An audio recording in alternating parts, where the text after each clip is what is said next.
So greetings. So welcome to today's class.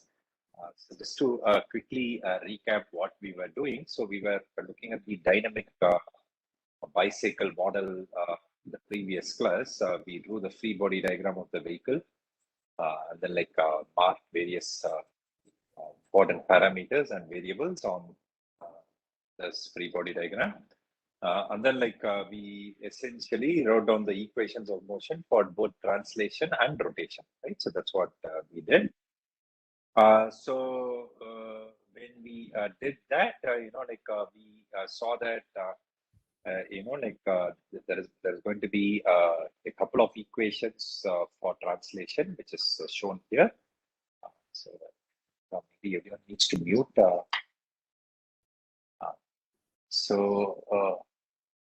I think, could everyone mute, please? Okay, thank you. So there are a couple of equations for translation. One equation for motion along the x direction and another equation for motion along the y direction. And then we wrote down the equation for rotation. Okay, so that's where we stop. So both this two groups of equations, right? One for translation and one for rotation constitute the governing equations of motion for the dynamic bicycle. So let's continue from there, okay, in today's class. So to begin with, we will make an assumption. We will assume a constant longitudinal speed. Till now, we have not made that. Okay? So whatever equations that we have derived till now was based on the small angle assumption, but then that did not require the longitudinal speed to be constant. But we will now assume that we are essentially taking a cornering maneuver at a constant speed, which is a reasonable assumption. So unless otherwise we are doing cornering and braking, right, or cornering and acceleration, this assumption is reasonable. So essentially, this implies that Vx is going to be a constant. Okay, that is our longitudinal or vehicle longitudinal speed, and this implies that Vx dot will become equal to 0. Okay, so this is an important consequence of this assumption. So what we will do is that we are going to substitute Vx dot equals 0. And another important consequence of this assumption is that the model governing equations are now going to become linear. So when we derive this model equations for translation, we discussed that the presence of the terms psi dot y dot and psi dot Vx made the governing equations non-linear. However, now when Vx is constant, psi dot Vx becomes linear in psi dot, right? Vx is no longer a function of time. And we are not going to be now very interested in what's going to happen along the longitudinal axis. We assume that there is enough force produced along the longitudinal direction to maintain the motion, okay, to overcome the resistances and maintain the motion. So we are going to be more interested on what's going to happen along the lateral direction. Okay, so that's the simplification that happens. So if we do this, we essentially rewrite the equations of motion for translation along the lateral direction and rotation about the yaw axis. Okay, so then the equation of motion for translation along the y direction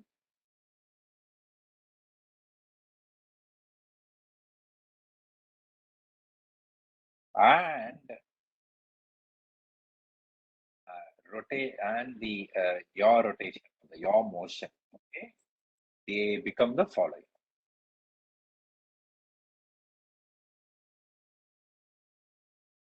What do they become? They essentially become m times. Now I'm just going to use parenthesis t to clearly indicate which are functions of time once, plus Vx is now a constant. Okay, so then we have Vx times psi dot. So this equation becomes linear, and this will be equal to Fyft plus Fyrt, okay, which are the lateral forces on the front and the rear tire rod interfaces respectively. and depth for rotation becomes Izz psi double dot t will be equal to F by Ft LF minus F by RT LR. Okay, so this will be the equation of motion for the rotation. So these two equations are now linear ordinary differential equations in the respective variables. And that is the reason why we call this as the linear bicycle or linear dynamic bicycle. Okay, so these equations constitute what is called as a linear dynamic bicycle model. Why linear? Once again, the equations are linear in the corresponding variables. Dynamic because we are essentially considering the relationship between the forces, torques, and the motion quantities, right? And this is a bicycle model, right? So when we have combined the two front wheels into one and two rear wheels. Okay, so this equation is what is called as a linear bicycle model. Okay, linear dynamic bicycle. Okay, so I hope that is clear. All right. So with this derivation, we are just essentially going to process this derivation a little bit more, and we can immediately observe that this is a 2 degree of freedom model. Okay, so what are the 2 degrees of freedom? The 2 degrees of freedom are going to be translation along the lateral direction, which is represented by variable y, and the second degree of freedom is rotation about the vertical axis or the yaw axis, which is going to be the yaw angle psi. Okay, so these are the 2 degrees of freedom.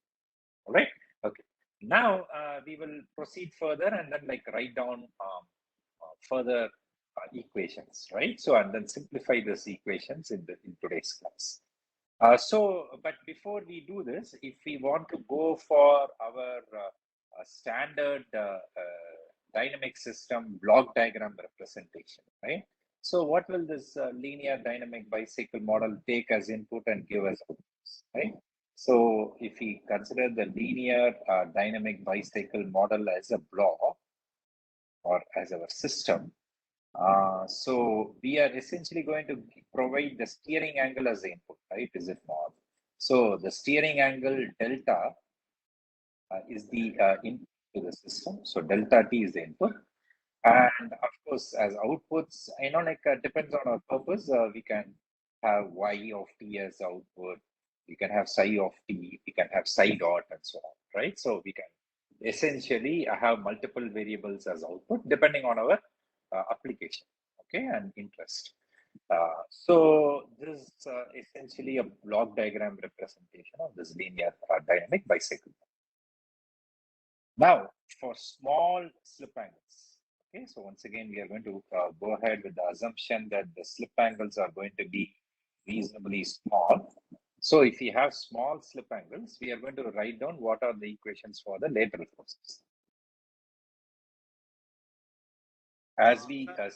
Yeah, please go ahead. Sir, this block which you mentioned, right? Similarly, this block is available for the kinematic bicycle model as well in the MATLAB. So coming to the homework 5 problem which was given to us, right? Are we expected to solve using the module which is the available with the MATLAB, or we should solve the ODEs in the script, sir? To find X and Y? I would advise you to write your own code, okay, so that all of us understand the finer points. Okay, yeah, you can compare it with the default block available in MATLAB Simulink, but I would suggest you to write your own code. Okay, yeah. Okay, not about the Simulink actually. It is there in the script itself. There is one module where you just plug in the vehicle parameters along with the steering angle. So you also get the X and Y, and we get the plot as well. So I understand. Yeah, that can be compared with the ones Yes. with the equations, right? Okay. Yeah. So my suggestion and advice would be that it will be good if each one of you wrote your own MATLAB script, okay, based on the theory that we have learned, do the simulation and compare the outputs of the simulation with that of the inbuilt script or code or block which MATLAB/Simulink has. Okay. Okay, sir. Okay. Okay, great. Yeah. Sir, but that inbuilt MATLAB script, it was not actually asking for LF value. It was only asking for the wheelbase L. So how it is solving? I mean, I was just thinking about this. So please do share the details. I will also look at it. Okay, one needs to look at it. Okay, yeah. Yes. I think we may need to look at the corresponding code or the help file to figure out how it is solved. Yeah. Okay, sir. All right. So please do look that up, and you can also share me the corresponding links. I will also look it up. Yeah. Okay, sir. Any other questions before we proceed? Fine. Okay. So thanks for bringing those points up. So let's go ahead. Now, if you look at this equation, so, we still see that although we have drawn the block diagram as something to which the input is delta t, if you look at the equations that we have written down, delta t is still not appearing, right? Is it not? So we need to do some more processing. Okay, so that's what we are going to do now. So how do we get delta t into the picture, right? So we are now going to go and simplify things further. So we are essentially going to use the small slip angle assumption, and as we know, for small slip angles, we learned that the lateral force of the tire rod interface is going to be linear in alpha, the slip angle, and the constant of proportionality is the cornering stiffness. So we are going to essentially write FIF as 2 C alpha F times alpha. Okay, so what is this C alpha F? C alpha F is going to be the cornering stiffness of each front tire. Okay, and in the bicycle model, since we are going to lump the two front tires as one, we get a factor of, right? C alpha F is the cornering stiffness of each front tire. Okay, so that is the reason why we put a factor to. In some references, they will only like C alpha F with the understanding that the C alpha F incorporates the cornering stiffness of both the front tires. Okay, so that's something we need to be aware of. Then what happens to FIR? The lateral force on the rear tire rod interface will become 2 C alpha R times alpha R. Once again, C alpha R being the cornering stiffness of each rear tire. Okay, so these are important parameters that come about. And we are essentially going to be using this cornering stiffness values in our analysis. And they are going to, in addition to other parameters, they are going to contribute to, like understeer gradient and some important concepts associated with understeer, oversteer, and nutrients. Okay, so we will look at them as we proceed. Okay, so this is the cornering stiffness of each tier. Now, the question now becomes, okay, so is it like, how does one get alpha F and alpha R? Okay, so how to obtain alpha F and alpha R, which are the slip angles of the front and the rear tire rod interface respectively. I hope the flow of information is clear, right? So we simplified the governing equations of motion by assuming a constant vehicle longitudinal speed. We got two linear ordinary differential equations, but however, we need to have the steering angle as the input. In order to get that, we are first substituting for the lateral force in terms of slip angle. But now the follow-up question is, how do we get the slip angle in the first place? Okay, so that's what we are going to look at. So let me draw the diagram of the front tire. Okay, of course, all angles are exaggerated here, just for just to essentially show the concept. Okay, so let's say this is our longitudinal axis of the vehicle. So this is our small x direction. And let us say that the tire is oriented in this way. Okay, so let me draw the tire, the front tire. So let's say the front tire is oriented in this. Okay, so this is the front tire. So if we look at the central plane of the front tire, okay, so that's going to be at an angle of delta from the what to say, longitudinal axis. Okay, so that's what we are going to. So if we look at this angle is essentially going to be equal to delta. Is it not?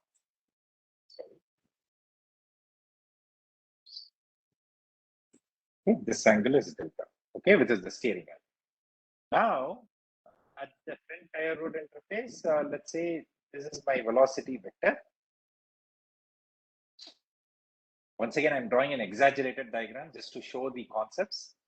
Okay, and consequently, the slip angle alpha f at the front tire rod interface is going to be this, right? So it is going to be the angle between the local velocity vector Vf and the central wheel plane. Okay, so that is the slip angle. Okay, so we essentially are going to consider counterclockwise angles as positive and clockwise as negative. So this is going to be in this manner. Okay, so this is going to be alpha. So consequently, what is this angle? This angle is going to be equal to delta minus alpha. Okay, so the angle between the local x-axis and the velocity vector Vf. Now, we could essentially resolve this velocity vector Vf into two components, right? One component which is along the direction of x, and one component which is along the direction of y. Okay, so the component which is along the direction of x, let us call it as Vfx. Okay, and we use the unit vector I, okay, just to show the direction. Okay, so Vfxi is the x component of the velocity vector at the front tire rod interface, and this is going to be Vfy times j. Okay, so that is going to be the y component of the velocity vector, right, at the front tire. Okay, so now we are all set to derive the expression for alpha. Okay, so the velocity vector at the front tire rod interface Vf is going to have two components. It's going to have Vfxi plus Vfy j. Okay, so that is the velocity vector of the front tire rod interface. And we can immediately observe that tan of delta minus alpha, right, by considering the right triangle made by the velocity vector Vf along with its two components, right, along the small x and directions. Tan of delta f minus alpha f, we can immediately see that it's going to be Vfy divided by Vfx. Okay, so that's something we know. And as we discussed, we are going to stick to our small angle assumptions. So we consider all angles to be small, right, in this derivation. So tan of theta will become equal to theta. So tan of delta minus alpha f will become almost equal to delta f. So delta minus alpha f will be now Vfy divided by Vfx. Okay, so that's what we will do. Okay, as far as this particular thing is. So this immediately implies that alpha f, which is a slip angle on the front tire rod interface, is going to be delta minus Vfy divided by Vfx. Okay, so that's something which is straightforward from the previous equation. Okay, so this is what. So now still we are not through, right? Because we still need to figure out what are Vfy and Vfx, right? So how do we get there? So there once again we use simple vector mechanics. So the velocity vector at point A is going to be the following. Okay? So the velocity vector at point A is going to be Vf. That is going to be the velocity vector at the center of mass, right, which is point C, plus omega cross Rf. Okay, so omega cross Rf. So what is this Rf? If I go back to the free body diagram and we identify what this Rf is the position vector drawn from point C to point A. Okay, so Rf is the position vector which we draw from point C to point A. So Rf is nothing but LF times I. Okay, so I hope this is clear to all of us, right? So RF is going to be the position vector drawn from point C to point A. That indicates the gap or the distance between the center of mass and the center of the front tire rod interface along with its direction, which is along the small I direction. Okay, so we are going to substitute it here. Okay, so let's go here. So velocity at the center of mass, as we already know, it is going to be equal to Vxi plus Vyj. Okay, Vyj I can write it as y dot j. Okay, so this is something which all of us already know. Plus omega is going to be equal to psi dot k. Okay, we are essentially rotating about the z-axis, and RF is going to be equal to LF times identity. Sorry, not identity, the I vector. Sorry. Okay, so this is what we have. Okay, so I hope these steps are clear. So this is essentially the velocity vector at the center of mass. This is omega. Okay, and this is RF. We are just substituting one thing at a time. So what will happen here to this entity? Sorry. If we look at this entity, so what's going to happen is that this is going to become now psi dot times LF times K cross I. Okay, and what is K cross I? It is going to be equal to J. Okay, so please remember the cyclic order of IJK. Okay, so when we do cross products, we go from I to J and J to K in this sense, right? So when we have K cross I, we naturally get J. Okay, so that's why we are having plus J. On the other hand, if we do I cross K, we are going in a direction in a sense opposite to that what we draw conventionally. So then we will get minus J. Okay, so that's the difference. I hope this difference is clear. Okay, so we are essentially going to substitute. Yes, please. Sorry, sir, this VF is how for addition of center of mass plus R. So this is a standard expression from rigid body mechanics. So let us say you have 2 points, let's say separated by a distance, right? And Okay. you know the velocity vector at one point, you want to find out the velocity vector at the other point, and the rigid body is undergoing both translation and rotation. This is the expression. Okay? So I'm just using it from rigid body mechanics. RF is equals to LF times I. Like I is Yeah, along longitudinal direction. exactly. I is the unit vector along the longitudinal direction. So going back to the free body diagram, right? Yeah, right. So I is the unit vector along the longitudinal direction. So VCM is the velocity vector at the center of mass. Okay. So I want to find out what is the velocity vector at point A, which is at a distance of LF along the longitudinal axis from C, right? So the position vector of A with respect to C is going to be LF times R. Okay, that is R. Oh. Okay. So now we have got an expression for VF. So this implies that, the velocity vector of the front tire rod interface is going to be equal to Vxi plus y dot. Of course, I'm suppressing parenthesis t everywhere, but it's understood which are functions of time and which are constants. Y dot plus LF psi dot times j. Okay, so I hope it's clear, right? We are just combining the terms of I and j. So we can immediately observe that this is Vx is my x component Vfx, right? And y dot plus L psi dot is my y component Vfy. And what do we want? We want an equation for alpha f, right? And what is the equation of alpha f that we wrote down? It's going to be delta minus V of y by Vfx. So it's going to be delta minus y dot plus LF psi dot. Okay. Sorry. Clearly psi dot divided by, sorry, not the whole thing, only this one, divided by Vx. Okay, so this is going to be the expression for alpha f. Okay, so I hope it is clear how we got an expression for alpha. Now you can see that we are slowly getting there, right? So we replace Fy and Fr, Fyf and Fir with alpha f and alpha r.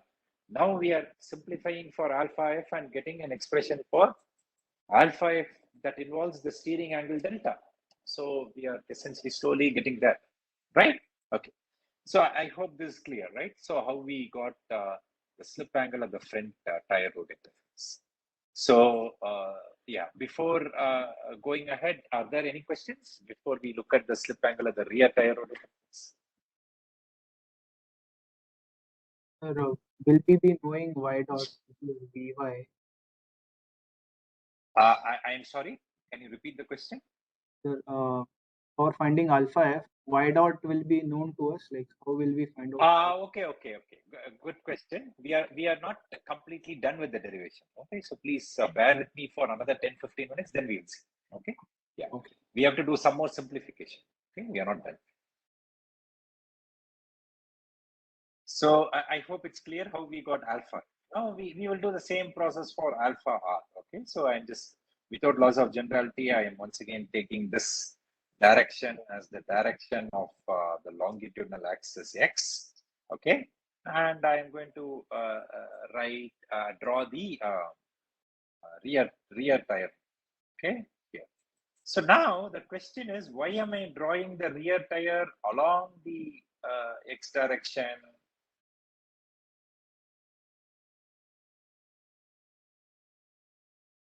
No delta. Exactly. It's not steered, right? So please note that in this particular case, what we are doing is that, like, we are not considering rear wheel steering. Okay, so please remember that. All right, that's a good observation. Okay, so we are not going to consider rear wheel steering. So consequently, let us say that the let us say that the velocity vector at the rear wheel is something like this. Okay, so this is let's say V subscript R. So that is going to have two components, okay, one along the x direction and one along the y direction. So this is, we will call it as VRXI, okay, and this we will call it as VRYJ, okay, that is along the x and y directions. Please note, this is our small x, this is our small y direction. Okay, so we will see that the y component turns out to be negative. Okay, so this is our small y. Okay, so these are the what to say, velocity vectors. This is the velocity vector and the components. Okay, and what is this alpha r? Alpha r is the sign. Okay, so the rear tire road interface. So we follow a similar process. Okay, so now at the rear tire road interface, we can write a similar expression. So rear tire road interface, we have tan of alpha r be equal to minus VRY divided by VRX. Why minus? Because please note that I purposefully wrote it as VRYJ, right? But this is in fact VRY times minus J, right? So this is in the opposite direction, right? To the positive Y axis that we have assumed. So this is going to be, we are going to have a negative sign, right? So when we are going to use this component. Okay, so please remember that. Okay, now for, of course, we have to be careful here. So let me put it in parentheses. We should not interpret it as VRY minus J. Okay, so this is VRY times minus J. Okay, yeah. So now for small angles, once again, what's going to happen? We can write alpha r be equal to approximately equal to minus VRY by VRX. So this is going to be approximately equal to minus VRY divided by Yes. Okay. So now we are going to essentially follow a similar process. What is going to be the velocity vector at point B? So we are essentially going to apply the same formula as before, but with a slight change. So the velocity vector at point B is going to be Vr. That's going to be equal to the velocity vector at the center of mass plus omega cross r subscript. And what is r subscript r? Let us go up and then see what r subscript r is. So r subscript r is the position vector of B, okay, which is the point at the center of the rear tire rod interface with respect to the center of mass. So r subscript r, we will immediately see that the length is going to be LR, but then the direction is going to be minus L. Why? Because the vector from C to B will be along the negative x-axis, right? So the direction vector will be minus L. Okay, so I hope it is clear how we got the negative sign for the direction of the unit vector, okay, for R subscript. So once again, R subscript R is the position vector drawn from the center of mass to the center of the rear tire rod. Okay, so that's what we have. So we go back and then we substitute. Okay, so we do a similar process. As we know, VCM is going to be equal to Vx I, not identity, I, plus Y dot J, plus omega, as we know, is already psi dot K, and cross R subscript R is going to be minus LR times I. Sorry, not I, okay, the unit vector. Okay, so this is what we have. So if we simplify this cross product, what will we have? We have minus psi dot LR K cross I, and K cross I is nothing but J. So this will simplify as minus psi dot LR J. So this is our end result. So this expression will now simplify to the following. So V subscript R is going to be equal to Vxi plus Y dot minus LR psi dot times J. So this is what we have.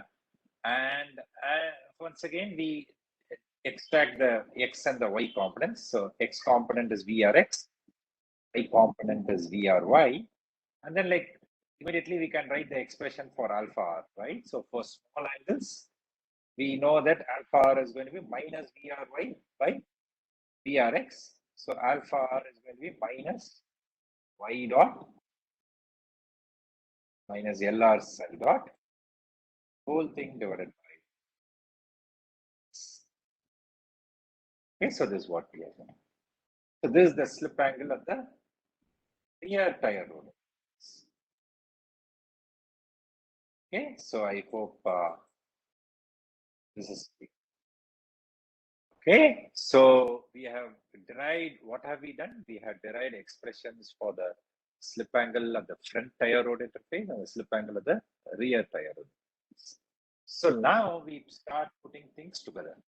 So the equation of motion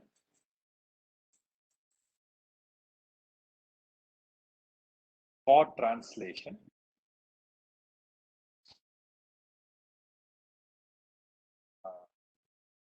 along the y direction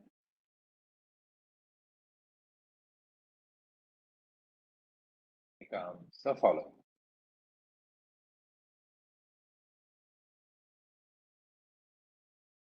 Okay, so what happens to the equation of motion for translation along the y direction? We go up, right? So what was this equation? It was my dot plus mbx psi dot equals FIF plus FIR. But FIF is 2C alpha F alpha F and FIR is 2C alpha R alpha R. And then we go ahead and substitute for alpha F and alpha R. Okay, so let's do the substitutions and then the simplification. So please follow along with me as to what I'm doing. So that once again, I'm suppressing parenthesis T for notational simplicity. So we have my double dot plus mvx psi dot. Okay, that's going to be equal to 2c alpha f times alpha f plus 2c alpha r times alpha r, and this becomes 2 times c alpha f, and then we substitute for alpha f. What is alpha f? If we go up, alpha f is delta minus y dot plus lf psi dot by vx, right? So we substitute for that. This will become delta minus y dot plus lf psi dot divided by vx plus 2c alpha r times 2c alpha r times alpha r. Alpha r will become now lr psi dot. I'm just changing the order because I'm taking the negative sign inside. So this lr psi dot minus y dot divided by vx. Okay, so this is what happens to this equation. So now we just simplify. Okay, so and then like we essentially go to the final form.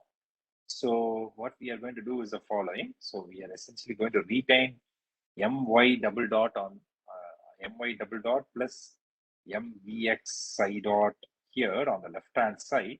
We simplify the right hand side. We are going to get 2 c alpha f times delta minus 2 c alpha f divided by vx times y dot. I'm just multiplying through it. Okay, minus 2 c alpha f lf divided by vx times psi dot plus 2 c alpha r lr divided by vx times psi dot minus 2 c alpha r by vx times y dot. Okay, so this is what happens. Okay, I just cross multiply. Sorry, I just sorry, not cross multiply. I just multiplied through and expanded the terms. Okay, so this will immediately give me y double dot t. Now I'm going to reintroduce this parenthesis t to clearly show which are variables that depend on time. And then I divide by m also. Okay, obviously I take mvx psi dot to the other side, and then like I'm essentially going to divide by m. Okay, so I will have 2c alpha f by m delta t, okay, minus 2c alpha f plus 2c alpha r divided by mvx y dot t. Okay, I'm just combining terms involving y dot and psi dot minus vx plus 2c alpha f lf minus 2c alpha r lr divided by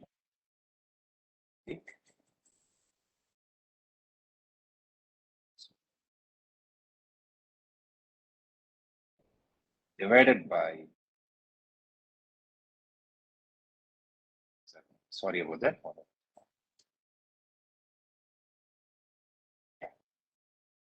divided by mvx, okay, and this multiplying psi dot.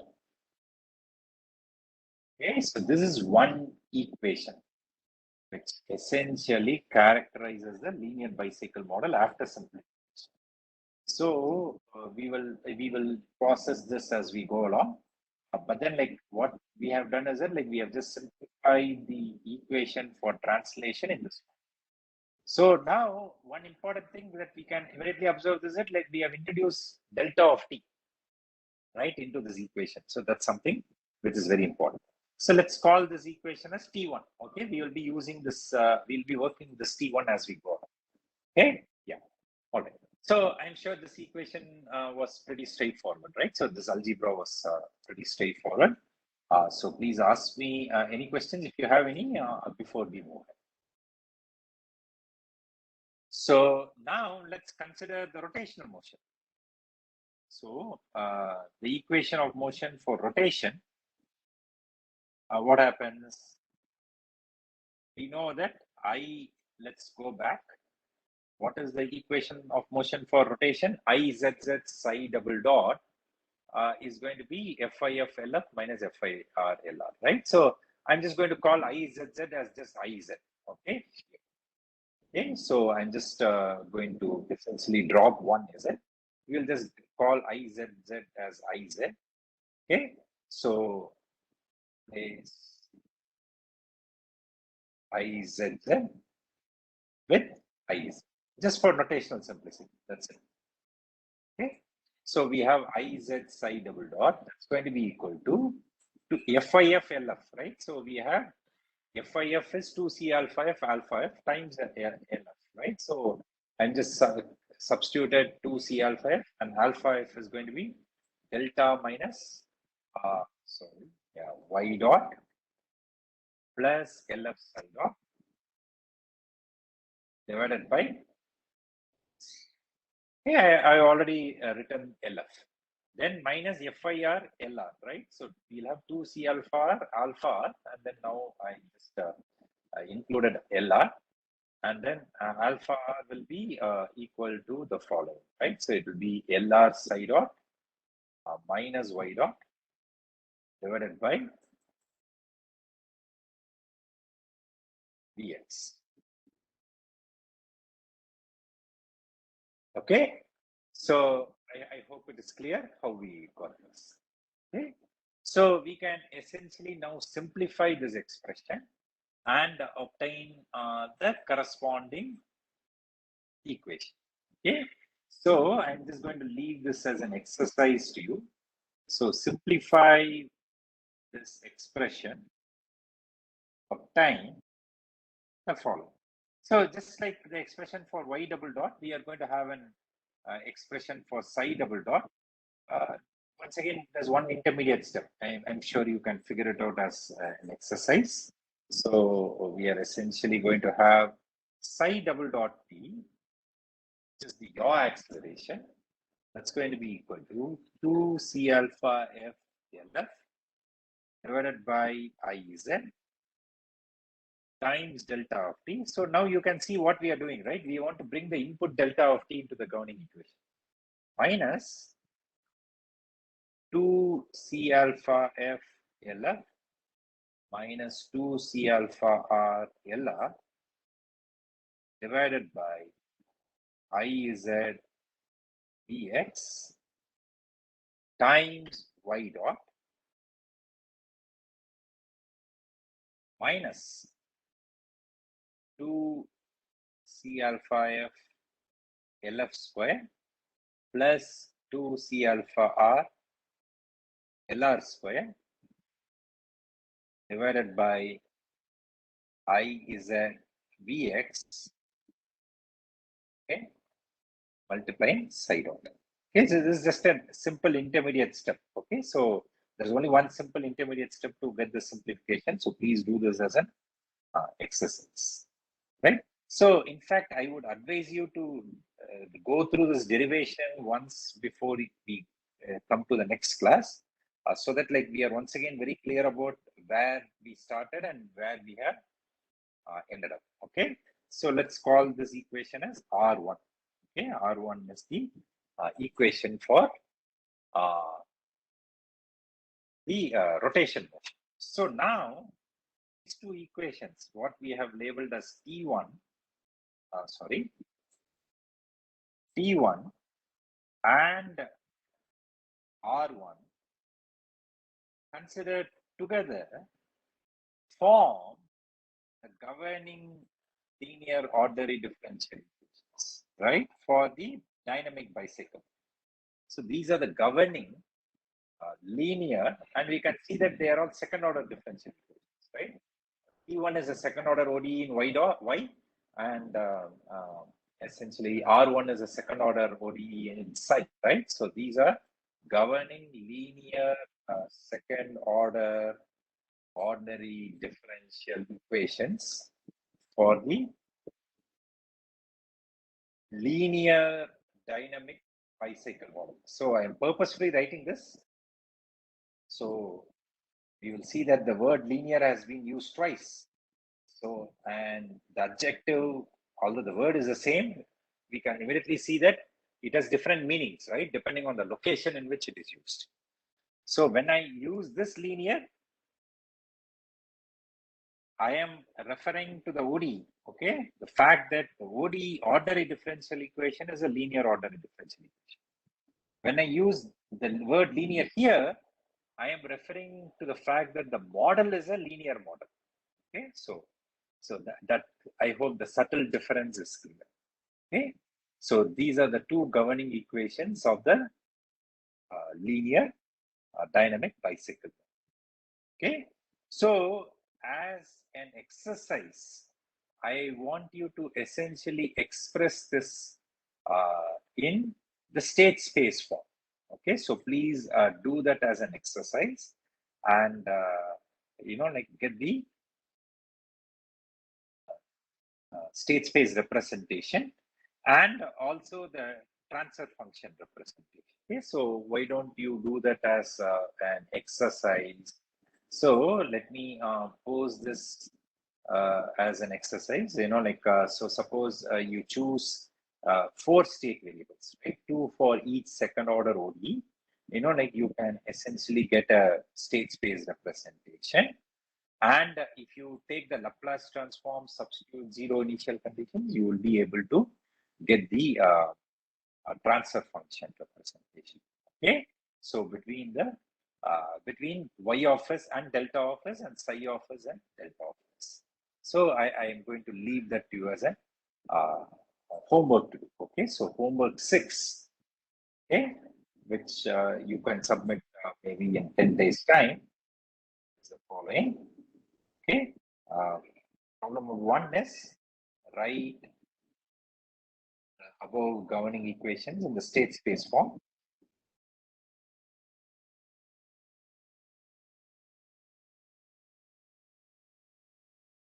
Okay, so that is activity number 1, and second thing is derive the transfer function relating the following 2 sets of variables. Okay, derive the transfer function A between y of s and delta of s, okay, and B between psi of s and delta. Okay, so please do this as homework. Okay, homework 6. Okay, so any questions before we close today's session? I will stop here. We will continue from here in the next class. Before we close, any questions on the content that we have studied today? Sir, in the last lecture, we derived the translation and rotational motion for dynamic bicycle model. And but today, initially my internet was for the linear dynamic bicycle model. So what did we do there? So we essentially assume Vx to be constant. Okay. So once Vx became constant, V dot x became 0. And if we go here to the equation, you see this term psi dot Vx, right? M times y double dot plus psi dot Vx. Okay. In the previous class, we discussed that, the presence of psi dot Vx makes the model non-linear, right? Yeah. Okay. Now, since Vx is constant, the second equation becomes linear. One may ask, hey, what about the first equation, right? The first equation will become m times v dot x will become 0. And then we have minus psi dot y dot equals fx, right? But as I said, we assume that those balance out each other. Okay, so we are not interested in what is happening along the longitudinal direction, right? Because we are neither braking nor accelerating, right? We are only giving it enough drive torque to essentially keep the vehicle moving at a constant speed. Okay, so the first equation in this T block becomes sort of like a constraint equation, right? To calculate what is the traction force required to keep the vehicle moving at a constant speed. Okay. So that is why when we take the second equation of this T along with this R, in today's class, the model became linear, right? Okay. Because Vx is now a constant, right? So you can see that this is a constant, right? Yeah. Yes. So the ODE became constant and y double dot, psi dot, and other terms. Right? So, Okay. Yeah. I hope that explains why we are calling it as a linear dynamic bicycle. Yes, sir. Any other questions? Sir, in center of gravity height calculation, the solution you have provided, you have introduced one parameter called LP. So what is that LP and why is it needed? What is like what did they introduce? What is LP? LP, yeah, so we can take it directly as a. I only introduced as HP, right? So HP is the height by which you lift the rear wheels, right? Yeah. No, sir, there's a small distance in the front wheel. Okay. Why? Because when you tilt it, what's going to happen is that the point of contact is going to shift forward, right? If you draw the line passing through the center, which is perpendicular to the longitudinal axis of the vehicle, that will intersect the ground at a distance essentially of LP along the longitudinal axis from the contact point. To essentially denote that difference, we have drawn. So that's what I have essentially indicated here. So if you see here, so the LP is due to that fact. Okay. Okay, sir. So you see that the point of contact would shift forward. Okay, the point of contact, I'm just exaggerating. If you zoom in, you will see. Okay, so if you look at it, okay, of course, the thickness of the lines blur it, but then like you see that the point of contact will be somewhere here, but then like you will see that if you project this line, it will intersect here, right? That parallel distance is in. Okay. Yes, sir. It is all this stuff. Okay, great. So I hope that is clear, right? So yeah, good point. Sir, why can't we calculate center of height by just putting a vehicle on an inclined plane and checking the difference in the weight of in the front wheel Okay. and the rear wheel? That's another solution I wrote down, right? So correct. So if you look at the file, this is what you are talking about, right? Yeah, yes, sir. So what do you think is you can do it either way, but then like here you need to get WFRI and WFI and WRI, right? If you have the sensors to measure it, well and good. But then like the question is, how do you measure the normal load, right? So, okay. Yeah. I'm just presenting an alternative. So I just wanted to record it. So, Thank you, sir. yeah. Right. Any other questions?